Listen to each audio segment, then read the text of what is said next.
आज हम बिंदु आवेश के कारण वैद्युत विभव के बारे में पढ़ेंगे। इसके लिए हम मान लेते हैं कि हमारा एक प्लस क्यू बिंदु आवेश है जो बिंदु O पर रखा हुआ है। इससे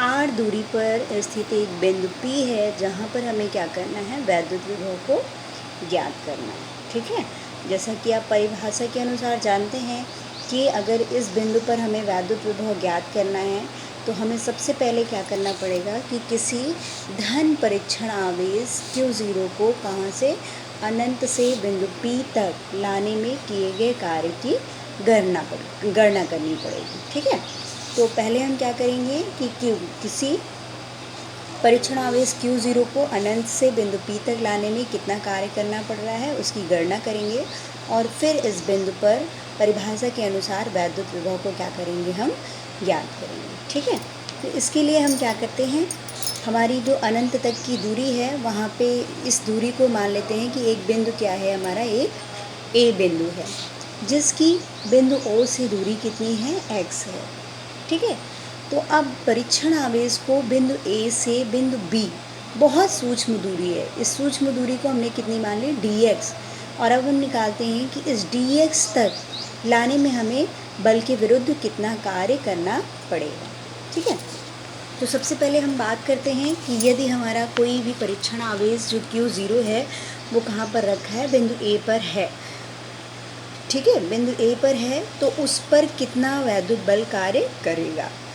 तो अगर बिंदु A पर रखा है तो परिभाषा के अनुसार देखिए, कूलाम के नियम के अनुसार वैद्युत बल कितना हो जाएगा, F बराबर 1/4πε0 K, जहाँ K क्या है, परावैद्युतांक है, किस चीज़ का, माध्यम का, जिस माध्यम में हमारा ये क्या है, प्लस Q आवेश रखा हुआ है। तो Q0/x² हो गया।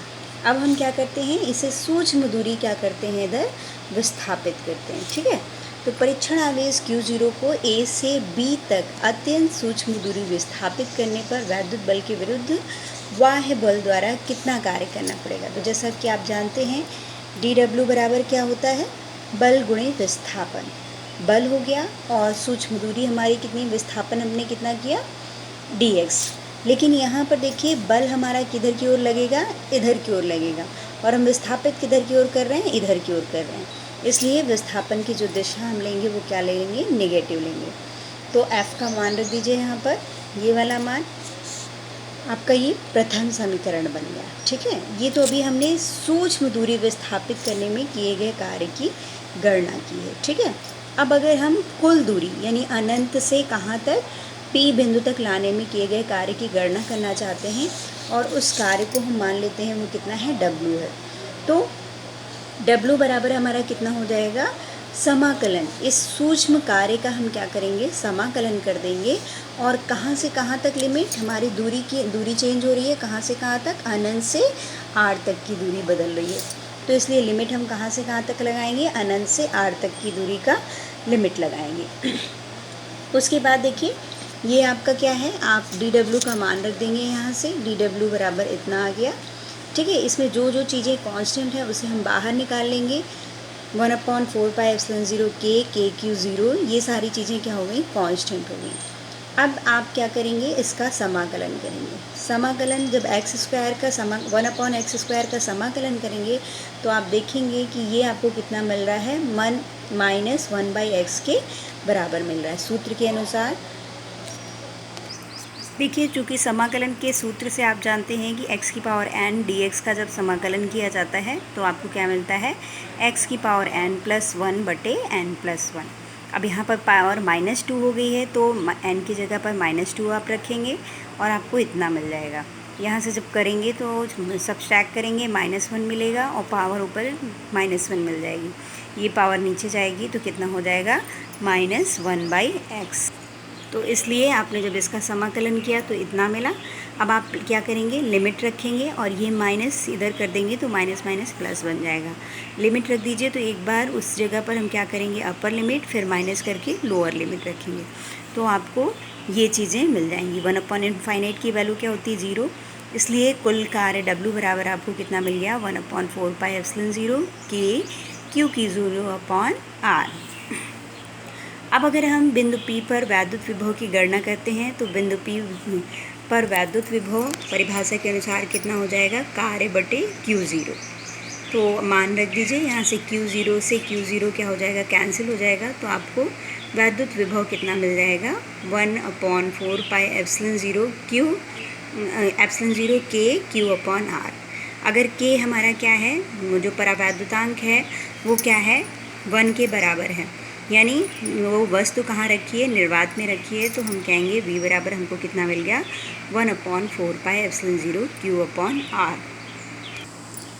बच्चों आगे हम पढ़ेंगे द्विध्रुव के कारण वैद्युत विभव। जैसे हमने पढ़ा था द्विध्रुव के कारण वैद्युत क्षेत्र, और उस पर हमने 2 स्थितियाँ ली थी, एक अच्छी स्थिति और एक निरक्षीय स्थिति। तो इसी तरीके वैद्युत विभव ज्ञात करने के लिए भी हम अच्छी स्थिति पहले देखेंगे।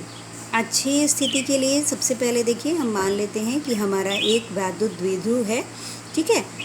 तो एक वैद्युत द्विध्रुव है जो बिंदु A और B पर इस तरीके से है।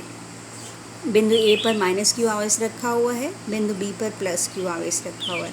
दोनों के बीच की दूरी कितनी हमने मान ली है, 2L के बराबर मान ली है।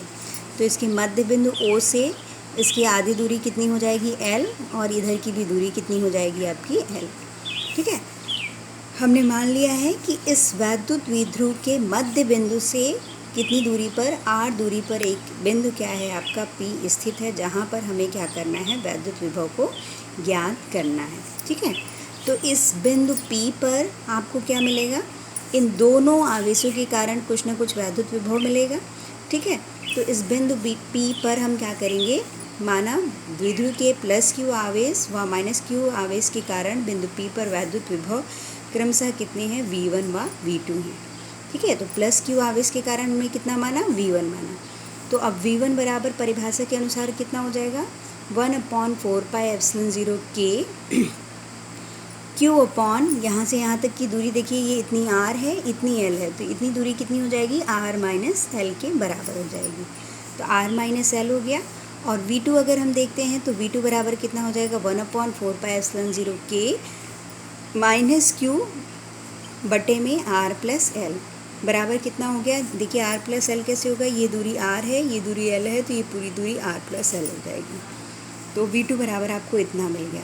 अब चूँकि आप जानते हैं कि वैद्युत विभव एक अदिश राशि है, तो हम क्या करेंगे, अगर बिंदु P पर परिणामी वैद्युत विभव की बात करेंगे तो क्या हो जाएगा, V बराबर V1 + V2 हो जाएगा।